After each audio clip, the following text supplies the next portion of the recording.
Good morning, everyone. This is Kenzie Brown, your emotional energy coach. Welcome back to Illuminating 2020. Has this been a month to remember? Oh my gosh. So I'm going to ask you a question. Guess what month June is? It's actually the first new beginning of 2020. Well, now you're going to say, well, what happened to the other 5 months? Don't they count? Aren't they important? Sure they are, absolutely. However, they are the foundation or the preparation for the month of June because of all that's happened to us. It is here that each and every one of us are going to embark on a new journey of greater confidence and awareness, and we're going to change our wheel of life. What was before is not going to happen now.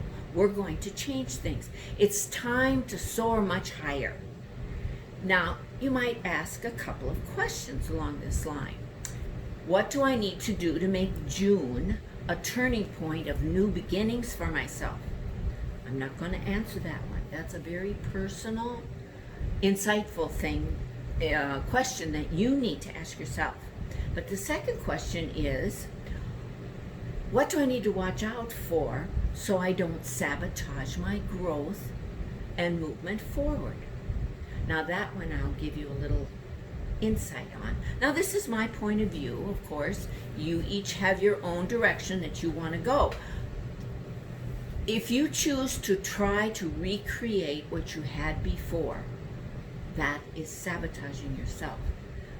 Everything that's happened in the first 5 months was to get us off that treadmill of life, to stop the multitasking and only doing things partially well because we're doing too many things at one time. Be more specific, make good choices, and begin to look at what's my new normal. There is a new doorway that is opening up for each and every one of us. It's a fresh start. It's a new sense of inspiration that's helping us to move forward, not backwards.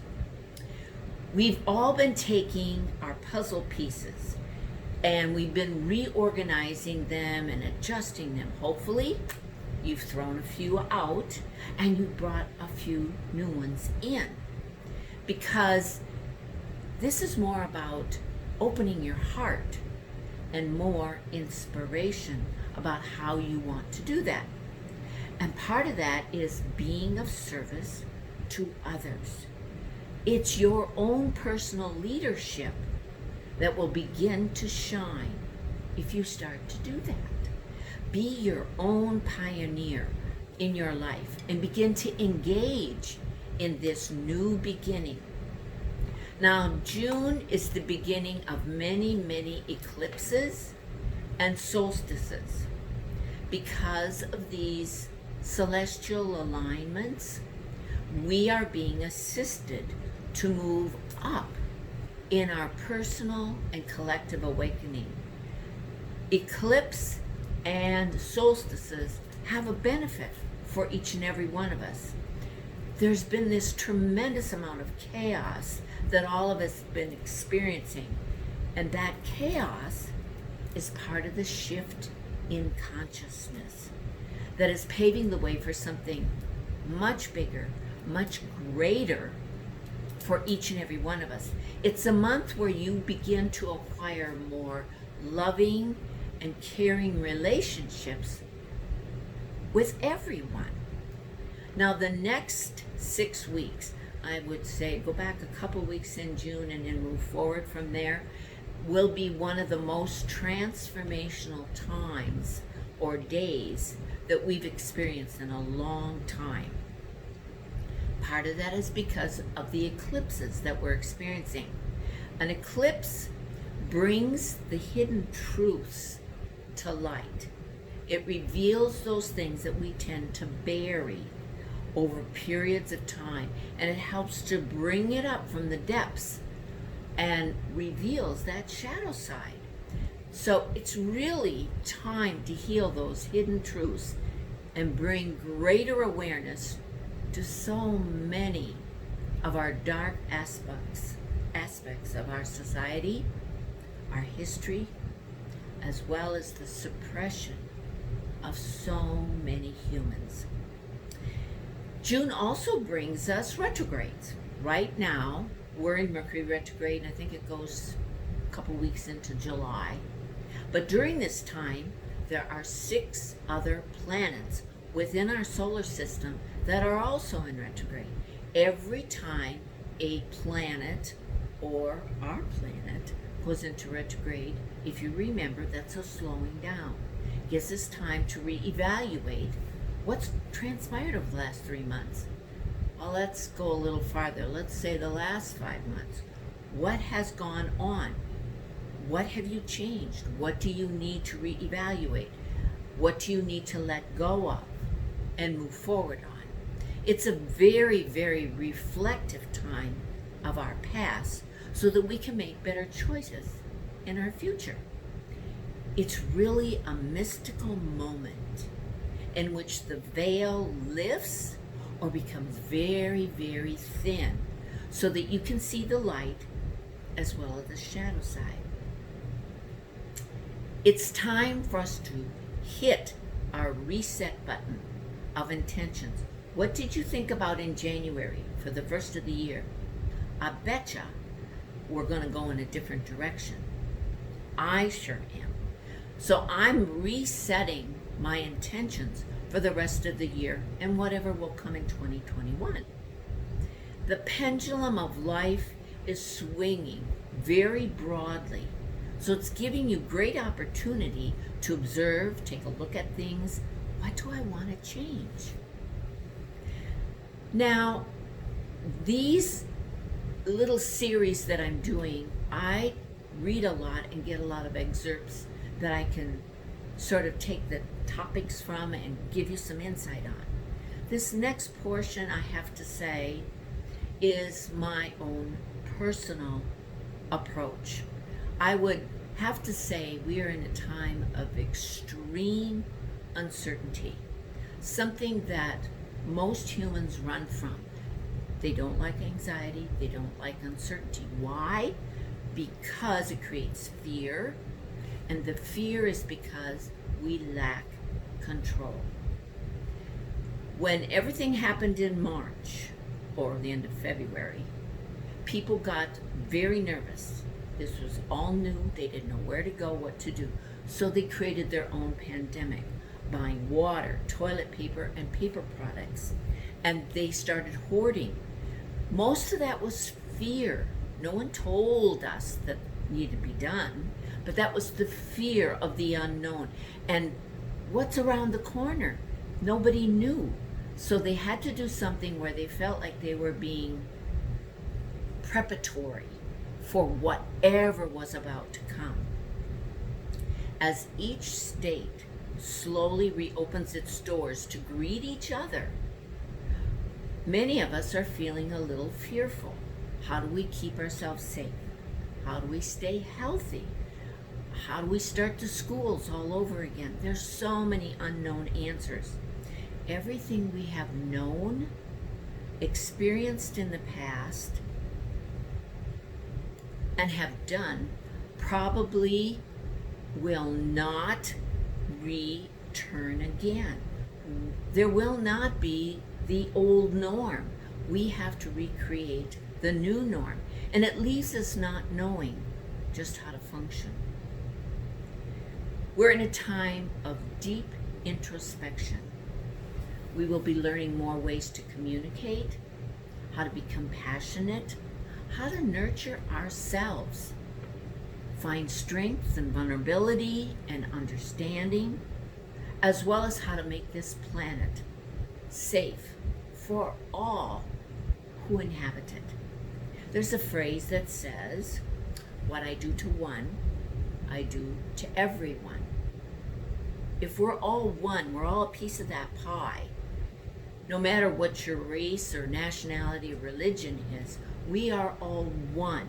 So anything I do to one person affects us all.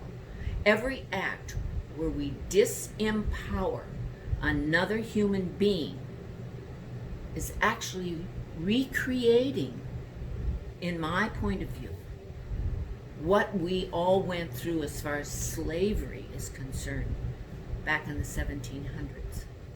If you're fearful of being under that umbrella of control and slavery, if you will, whether it's a partner, a husband, or a boss, or a neighbor, and you allow that to happen, then you're giving that individual the power to be a master over you. This attitude of control feeds the dynamics so many have been experiencing personally since the time of slavery. When there is injustice towards one, there is injustice towards everyone. This is an epic time of dramatic change for all. We need to learn to live from our hearts, not from the minds or what we were trained when we were children. That's maybe where we need to start. Go back and reflect on that. If it doesn't fit in today's world, it's time to stop. Reinvent that wheel again. Buddha says that each of us are gifted, but some of us never open that gift. I think that's so true. It's time to step into your full power to heal this oppression in the world, because it's not just here, it's all over. Learn to speak from your heart. Words do matter. They're so powerful. And when you use the wrong words, it leaves a wound. It leaves a deep, deep wound. It's not visible, but it's there. Learn to stand up and do it for yourself. We need to stop these feelings of, I get more, so you get less. No one needs to experience that and be the slave. We are all masters of our own lives. The fear some people have to control others, to me, is because they've lost inside. They're lost inside, and they have very, very low self-esteem. No one needs to be in bondage in order to liberate another person. If you are conscious, loving, compassionate, and a kind human being, then we need to learn to surrender the need to control others. It starts with us, individuals. The suppression and the chaos we're all experiencing all around the world is nothing more than a power struggle. The need to control someone else in order to make you feel empowered. Now, like I said, these are my points of view. Self-esteem is when you love yourself so much that it's enough that you don't have the need to control or overpower another human being until each of us can look within at our own issues, where we can use our gifts, the gifts that Buddha said each one of us have, to assist and eliminate the judging. It's going to be very, very hard to stay in our heart center and to do that on a daily basis for ourselves. You hear me say a lot about being an observer. Be the observer so you see the bigger picture. And when you allow yourself to do that, new truths can be revealed for yourself. Learn to see all things without labeling, putting on a title, or your perspective of judgment and finger pointing. By doing this, you begin to see the essence, the real inner beauty of that object or that specific individual. They become alive. A feeling of peace and togetherness is created, and there's no more of that ego projecting itself on everyone.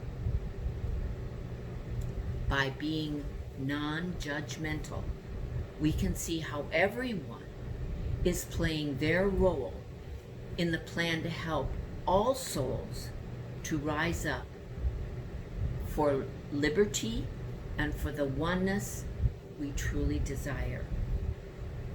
We are all waking up to a new and a wonderful possibility of change. It's time to dream a better world into being. I hope this little video today has maybe given you some insight.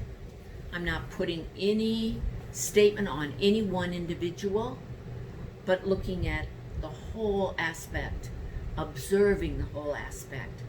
I love you, I honor you, I bless each and every one of you. You are your own divine masters. Just remember that. Until next month, I wish you well. I hope everything goes well for you. Make sure when you put your head on that pillow every night, you have something joyful to be grateful for from your day. Thank you all again. God bless. Until next month, bye-bye for now. Toodles.